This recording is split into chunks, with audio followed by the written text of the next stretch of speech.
ठीक है, doctor Abdul mannan है मेरे साथ, एमआईएम के स्पोक्स पर्सन। मैं उनका रुख करूं, लेकिन उससे पहले अनिल झा के पास में जाता हूं, आम आदमी पार्टी से हमारे साथ हैं। अनिल झा, आपने आकलन किया मोहन भागवत साहब के बयान का? ये कहा जा रहा है कि भाई राष्ट्र निर्माण में दिया गया बयान है, तो आपको लगता है अनिल झा ये राष्ट्र निर्माण में दिया गया बयान है कि जनसंख्या असंतुलन को दूर करने के लिए 3 बच्चे पैदा किए जाएं? और दूसरा बयान, मुसलमान जो है हिंदुस्तान के, उनके डीएनए में हिंदू है, सनातन है, तो कहीं ना कहीं उनकी अब घर वापसी के प्रयास किए जाएंगे। संघ का जो दृष्टिकोण है वो है अखंड भारत का। अखंड भारत की कल्पना है।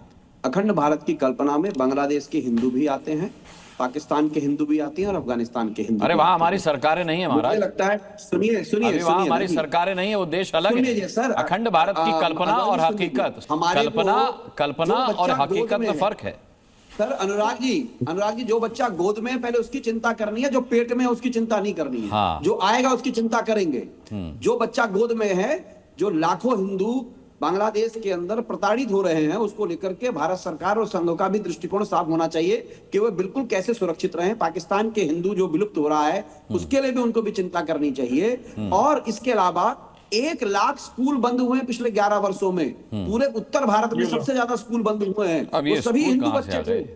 80% बच्चे उस हिंदू जो पढ़ते थे उन स्कूलों में, वो स्कूल बंद हो गए हैं। मेरा ये कहना है कि अखिल भारतीय दृष्टिकोण जो है संघ का, बहुत पुराना संगठन है, सांस्कृतिक संगठन है, अपने स्तर पर काम करता है। लेकिन आज के संदर्भ में आप बताइए, क्या संभव है देश के 18-20 करोड़ मुसलमानों को आप कह रहे हैं कि घर वापसी कर ले? कोई कल्पना है इस बात की? अच्छा, मदनी ने उन्हीं मुसलमानों को संबोधित करते हुए कहा है कि तबाही आ जाएगी, उस पर क्या कहना है आपका? किसकी तबाही आ जाएगी जी? अरशद मदनी ने कहा है कि अगर घर वापसी की प्रयास किए गए तो तबाही आ जाएगी। देखिए, अतिवाद कोई भी करता है, अतिवाद कोई भी करता है, वो गलत है। मेरा मानना है किसी भी धर्म का व्यक्ति अतिवादी बन सकता है, वो गलत है। हम किसी के गलत बयानों का समर्थन नहीं कर रहे हैं। कौन कह रहा है कि हम लोग किसी के अतिवाद, इस प्रकार के बयानों का समर्थन कर रहे हैं? हम बिल्कुल भी समर्थन नहीं कर रहे हैं। लेकिन हम चाह रहे हैं कि भारत के अंदर सबसे पहले हिंदुओं के बच्चों को जो स्कूल बंद हो रहे हैं, उन स्कूलों को पुनर्निर्माण किया जाए, उन्हें पुनः खोला जाए, उन बच्चों की शिक्षा व्यवस्था बात की जाए। अरे देश में प्रधानमंत्री हिंदू है, गृह मंत्री हिंदू है, अधिकतर राज्यों के मुख्यमंत्री हिंदू हैं, जैसे हमारे नेता संजय सिंह जी बोलते हैं। तो हिंदुओं को चिंता करने की बात नहीं है। हाँ, थोड़ी बहुत जो चिंता है, जो जनसंख्या की बात कही है, वो तर्कसंगत हो सकता है, लेकिन आज के संदर्भ में उपयोगी नहीं है। मोहन भागवत जी बहुत बड़े विचार। तर्कसंगत है तो उपयोगी भी होगा ना जी? ऐसे कैसे हो जाएगा कि तर्कसंगत है लेकिन उपयोगी नहीं? ये भी है जो हमारे नेता संजय सिंह कह रहे हैं। पहले हिंदुओं के जो बच्चों के स्कूल बंद किए गए, उसमें 80% बच्चे हिंदू ही पढ़ते थे। उन बच्चों की स्थिति बहुत खराब है। हमारे भारत को बचाने के लिए जो म्यांमार बॉर्डर पे जो एक जंग लगी, तारे वहां पर लगा करके एक सिपाही खड़ा करके भारत की सुरक्षा की जा रही है, उस पर भी सवालिया निशान है। इससे हिंदुस्तान खतरे में पड़ता है। मुझे लगता है बंगाल का चुनाव है, इसको एक बहस का मुद्दा बनाया जा रहा है और इस बहस के मुद्दे से हमें परे हटना चाहिए। भारत के अंदर सबसे पहले, चाहे वो हिंदू हो या मुस्लिम हो, मैं चाहता हूं संघ प्रमुख से भी मैं निवेदन करता हूं, उन सब की हाईली एजुकेशन, प्राथमिक एजुकेशन, उसकी कॉलेज की शिक्षा, उन सब पर बहुत ज्यादा काम किया जाना चाहिए। आप देखिएगा, हालांकि हाइपोथेटिकल हो सकता है ये प्रश्न कि मैं ऐसा बात कर रहा हूं, आप भी कहेंगे ऐसा कहीं हो सकता है। अरे आपकी तो सरकार है, विश्व विजेता की सरकार है। विश्व के अंदर बड़े बड़े देशों के अंदर आप हमारे प्रधानमंत्री जाते हैं, शक्तिशाली प्रधानमंत्री, जैसे मीडिया और तो फिर आपने बीजेपी क्यों छोड़ दी थी? मैंने बीजेपी इसलिए छोड़ दी, कल्पनाओं से परे बात करते हैं, कल्पनाओं में रहते हैं, हाइपोथेटिकल रहते हैं। तो फिर आपके हाइपोथेटिकल प्रश्न करते हैं। तो ये आप जो कसीदे कर रहे हैं तो फिर बेईमानी हो गई हमेशा से। मेरा नहीं, मैं बेगाना नहीं हुआ। मैं अरविंद केजरीवाल जी के करिश्माई व्यक्तित्व से प्रभावित हूँ। जो व्यक्ति कहता है, अब अरविंद केजरीवाल ने कहा था कि जमुना में डुबकी लगाऊंगा छठ वाले दिन, वो भी तो कल्पना ही थी। फिर 180 झीलों का शहर बनाऊंगा, वो भी तो कल्पना ही थी। रेखा जी ने भी कहा है, हाँ। सारे लोगों ने कहा। अभी रेखा जी के पास समय है, अरविंद केजरीवाल का समय खत्म हो गया। रेखा जी के पास समय देखेंगे, नहीं तो फिर दिल्ली की जनता उनके भी भाग्य का फैसला कर लेगी। एलजी की सरकार है। ठीक है, मेरे पास समय की कमी है, मैं चाह रहा हूँ छोटा रिएक्शन एक बार सभी से फिर से ले लूं। सोफिया खान, 11 सालों से अब ये घर वापसी की जो बात हो रही है, ठीक है अनिल भाई आता हूँ, अनिल जी आता हूँ। ठीक है, अनिल जाता हूँ। ये जो सोफिया खान, आपने कहा कि हम पश्चिम बंगाल के मुसलमान बड़े खुश हैं दीदी के शासनकाल में, लेकिन अभी जो घर वापसी की बात है, ये पश्चिम बंगाल चुनाव से पहले ये बयार वहां तक भी बहती हुई पहुंचेगी?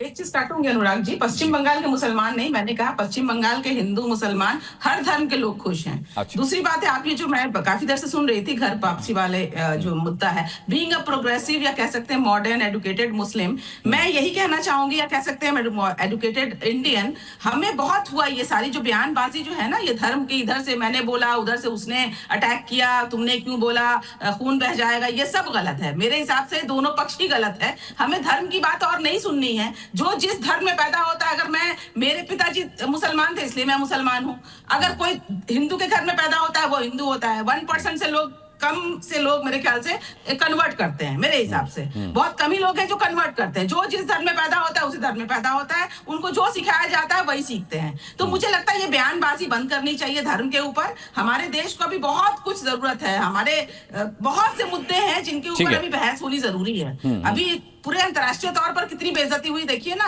गलगटिया जो हुआ, हमारी नाक तो कट गई ना भाई। एआई के दौर में हमारा नहीं, आपकी नाक अपनी जगह पर है और कहीं नहीं कटी है। मैं यकीन दिलाता हूँ कि नाक आपकी अपनी जगह पर है, बिल्कुल भी नहीं कटी है नाक। और ऐसी छोटी छोटी और अज्ञानता भरे बयानों से और बेवकूफियों से नाकें नहीं कटती हैं। मीडिया तो ढक देगी ना भाई। नहीं, मीडिया ने तो दिखाया, आपको पता कैसे चला? अरे सोफिया खान, आपको पता कैसे चला? मीडिया में देखकर ही तो पता चला। मीडिया नहीं, मीडिया में ऑरियन थोड़े आया था आपको बताने के लिए, आपको मीडिया में देखकर ही पता चला। ठीक है, संगीत रागी, ठीक है, संगीत रागी, रिप्रेजेंट करने की बात है अंतर्राष्ट्रीय संगीत रागी, क्या आपको लगता है कि सोफिया खान कुछ गलत कह रही हैं? बहस करते रहेंगे हम, धर्म पर बहस करते रहेंगे, एजुकेशन समाना गया।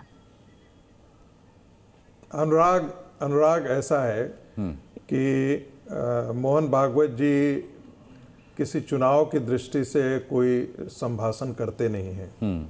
जो उठा रहे हैं वो राष्ट्रीय। अरे लेकिन बीजेपी तो संघ के इशारे पर ही चलती है चुनावों में ना। अब वो आप देखिए, आप घुमा करके कान पकड़ रहे हैं, घुमा करके कान पकड़ रहे हैं। आप कह रहे हैं कि संघ कोई राजनीति नहीं करता, लेकिन बीजेपी की राजनीति तो संघ की धुरी पर ही घूमती है।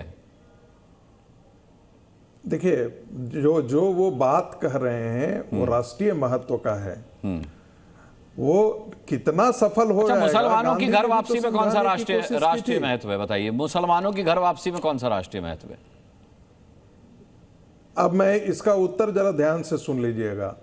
जब आप कहते हैं कि ये गुलाबों की वाटिका है, तो ये गुलाबों की वाटिका तभी कहते हैं जब उसमें गुलाब बहुसंख्यक होते हैं, और उसमें यदि बबूल उसको घेर ले तब आप कहेंगे कि वो कभी गुलाबों की वाटिका थी। जो आज पाकिस्तान बन गया वो कभी हिंदुओं का देश हुआ करता था। अफगानिस्तान हिंदुओं का देश हुआ करता था, बांग्लादेश हिंदुओं का देश हुआ करता था।